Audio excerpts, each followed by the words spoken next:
Minister ने statement दिया है हाउस में कि जरूरत पड़ेगी तो हम संविधान को भी बदलेंगे। देश का संविधान जो डॉक्टर बाबा साहब अम्बेडकर ने बनाया वो कोई बना नहीं सकता। आज कांग्रेस फिर मुस्लिम रिजर्वेशन का बात उठा करके बाबा साहब का संविधान का इज्जत को इन्होंने मिट्टी में मिलाने का काम कर रहे हैं। एक संगठन हिंदुस्तान का जो भविष्य है उसको खत्म करने में लगा है। उस संगठन का नाम आरएसएस है। कि राहुल गांधी ने तय कर लिया है अगर उनकी सरकार सत्ते में आई तो भारत को इस्लामिक राष्ट्र बनाने की है। गिरिराज सिंह अनाप शनाप बकते हैं तो सोच मोदी जी की होती है क्या?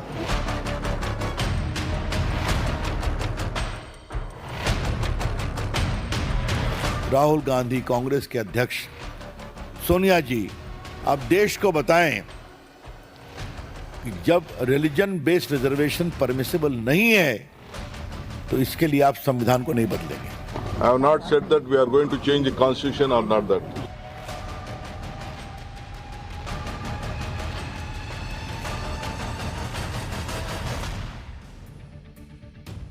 पीएम मोदी को घेरने के लिए राहुल गांधी बार बार खुद को संविधान का रक्षक बताते हैं। कहते हैं कि उनके रहते हुए संविधान को कोई छू नहीं सकता।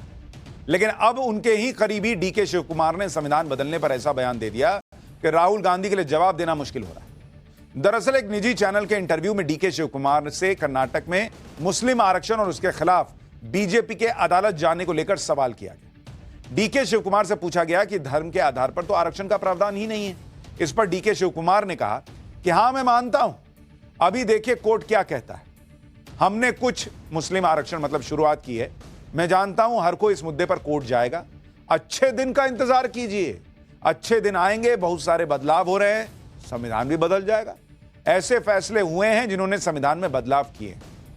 डीके शिव कुमार के बयान से तो यही लग रहा है कि कर्नाटक में मुस्लिम आरक्षण तो अभी सिर्फ शुरुआत भर है। कांग्रेस तो मुस्लिम आरक्षण के लिए संविधान बदलना पड़े तो वो भी करने को तैयार है। लोग परेशान हो रहे हैं कि बॉस राहुल गांधी पीएम बन गए तो देश में यही सब होगा क्या?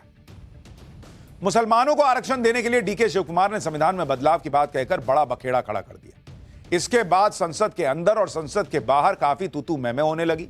राज्यसभा में तो जेपी नड्डा और किरण रिजिजू मल्लिकार्जुन खड़गे से भिड़ गए। एक बार देखिए क्या हुआ है आज संसद के अंदर, फिर बताता हूं कि इस मामले में बीजेपी ने राहुल गांधी को कैसे घेरा है। डिप्टी चीफ मिनिस्टर ने स्टेटमेंट दिया है हाउस में कि जरूरत पड़ेगी तो हम संविधान को भी बदलेंगे।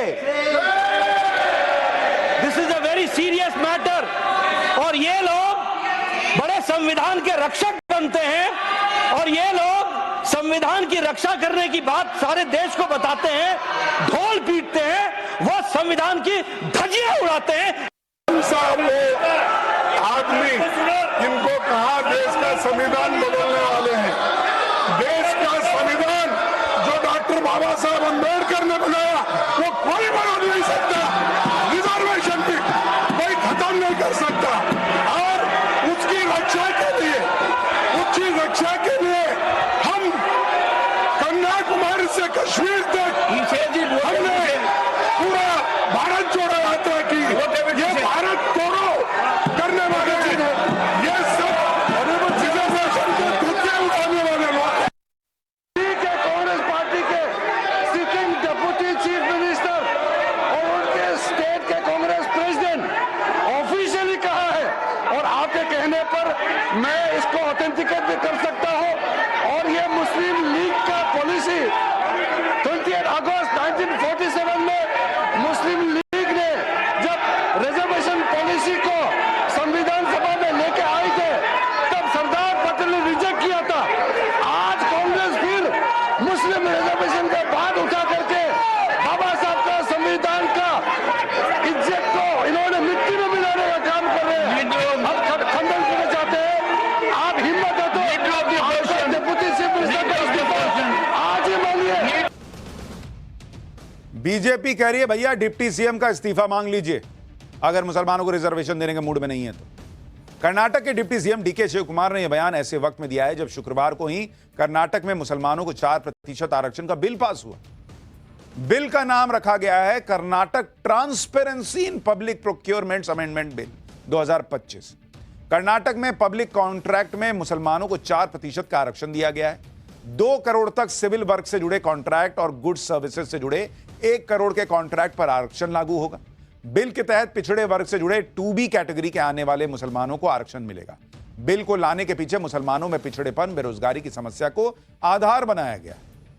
अब यह बात कांग्रेस भी अच्छी तरह जानती है कि संविधान में धर्म के आधार पर आरक्षण का प्रावधान ही नहीं है। इसलिए कर्नाटक में सरकार ने मुसलमानों को ओबीसी आरक्षण की 2B कैटेगरी के तहत आरक्षण दिया। आपको समझाता हूं यह कैसे किया है कांग्रेस ने, आपको खेल समझ में आएगा कि क्या हुआ है और क्यों लोग जो है परेशान हो गए आज ये बात सुनकर। अब आपको कर्नाटक का हिसाब बता रहा हूं, जहां कांग्रेस की सरकार है, वहां पर जो सिविल वर्क होता है आप करते हैं, सिविल वर्क में आरक्षण की बात की गई है। और पहले से ऐसा नहीं है कि आरक्षण नहीं है, आरक्षण है, लेकिन कितना आरक्षण बढ़ाया गया मुसलमानों के लिए आप वो देखिए। पहले से था कि भाई SC ST है तो उनको कितना आरक्षण मिला हुआ है, 24% का आरक्षण मिला हुआ है, 24%। जो ओबीसी कैटेगरी है, ओबीसी में कैटेगरी 1, कैटेगरी 1 जो है उसको आरक्षण दिया हुआ है 4%। अब ओबीसी 2A है, ओबीसी 2A, उसमें कितना आरक्षण दिया हुआ है, 15%। तो ओबीसी को दिया हुआ है और ओबीसी में मुसलमान ऑलरेडी आते हैं। कुछ जातियां जो पिछड़ी हुई है मुसलमानों की वो ओबीसी में आती हैं। यानी सिविल वर्क से जुड़े कॉन्ट्रैक्ट में 43% आरक्षण का प्रावधान पहले से था। आप ये देखिए, ये 43 पहुंच जाता है। अब इसके साथ ही मुसलमानों को भी आरक्षण देने की मांग हो रही थी, इसलिए ओबीसी की कैटेगरी में कांग्रेस ने क्या किया कि वहां ओबीसी 2B करके एक कैटेगरी बना दी, 2B, और इसमें 4% आरक्षण जो है वो मुसलमानों के लिए जोड़ दिया।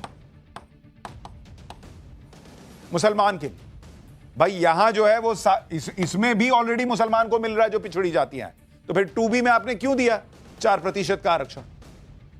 देश के कई राज्यों में मुसलमानों को ओबीसी के तहत आरक्षण दिया जाता है, लेकिन उसमें 2 अड़चन भी है। पहला यह कि अक्सर यह आरोप लगता है कि ओबीसी का हक काटकर मुसलमानों को पिछड़ेपन के आधार पर आरक्षण दिया जा रहा है। दूसरा यह कि आरक्षण की 50% की लिमिट है, उससे ज्यादा आरक्षण नहीं दिया जा सकता।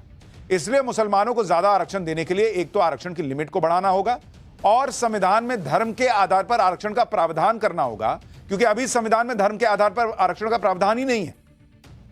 यहां यह बात ध्यान देने वाली है कि राहुल गांधी कई बार आरक्षण की लिमिट को बढ़ाने की बात कह चुके हैं। राहुल गांधी कई बार कह चुके हैं कि अगर वो सत्ता में आएंगे तो वो 50% की लिमिट को तोड़ देंगे। अब उनके सहयोगी DK शिवकुमार मुस्लिम आरक्षण के लिए संविधान को बदलने की बात कह रहे हैं।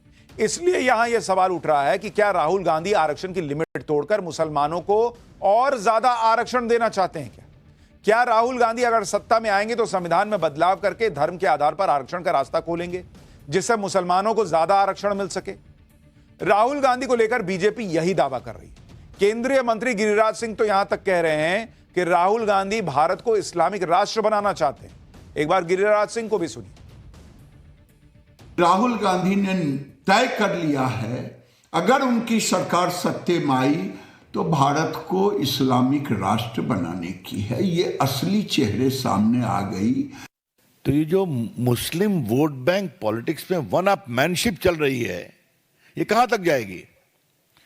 बीजेपी इसकी बहुत भर्त्सना करते हैं। राहुल गांधी जी, आप क्या मिस्टर अपने जो उप मुख्यमंत्री हैं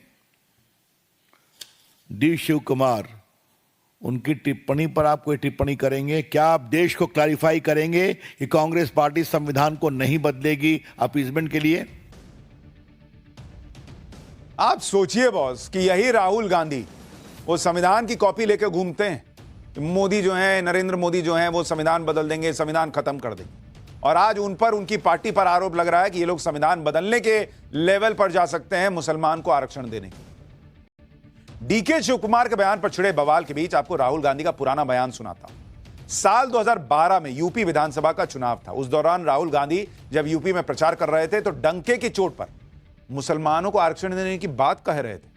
राहुल गांधी का पुराना बयान सुनिए, कैसे वो यूपी में 15 से 20% मुसलमानों को आरक्षण का लॉलीपॉप देने की बात कर रहे थे। और आज भी उनकी पार्टी की सुई 2012 से 2025 हो गया, वही मुस्लिम आरक्षण पर अटकी है। सुनिए राहुल गांधी का पुराना बयान। आरक्षण की बात उठाई, मुलायम सिंह यादव 3 बार मुख्यमंत्री बने, एक बार आरक्षण के बारे में नहीं बोला। मनमोहन सिंह जी खड़े होते कहते भैया करना है, हम देंगे, मुसलमान भाइयों को आरक्षण देंगे, शामिल करेंगे इनको। मुलायम सिंह जी खड़े होते कहते भैया अगर मैं होता मैं ज्यादा करता, मगर आप थे 3 बार थे, क्यों नहीं किया? अपने मैनिफेस्टो में लिख लीजिए कि 18% करेंगे और ऐसे स्टेज पे कह लीजिए कि हम अल्पसंख्यकों को 18% रिजर्वेशन देने वाले हैं, कह लीजिए, तब है तो कह लीजिए, कभी नहीं कहेंगे और कभी नहीं करेंगे। यानी सुई वहीं अटकी है कि मुसलमानों को आरक्षण देना है। बीजेपी यह भी कह रही है कि कांग्रेस मुस्लिम आरक्षण लागू करके मुस्लिम लीग का एजेंडा पूरा कर रही है, जिसे मुस्लिम लीग संविधान सभा में तब पूरा नहीं कर पाई थी। दरअसल 13 दिसंबर 1946 को संविधान सभा में जवाहरलाल नेहरू एक प्रस्ताव लेकर आए। प्रस्ताव में सामाजिक रूप से पिछड़े समुदायों के हितों की रक्षा के लिए आरक्षण की बात की गई थी। तब इस प्रस्ताव पर मुस्लिम लीग ने आपत्ति जताई थी और मुसलमानों को आरक्षण देने की मांग की थी। इसके बाद 28 अगस्त 1947 को मुस्लिम लीग संविधान सभा में मुस्लिम आरक्षण का प्रस्ताव लेकर आई, जिसे संविधान सभा की सलाहकार समिति के प्रमुख सरदार पटेल समेत पूरी संविधान सभा ने खारिज कर दिया था कि नहीं बॉस, अलग से मुसलमानों को धर्म के आधार पर आरक्षण नहीं मिलेगा। तो राहुल गांधी इतना संविधान की इज्जत करने का दावा करते हैं और संविधान सभा ने जो चीज रोक दी उसकी बात भी क्यों हो रही है भाई?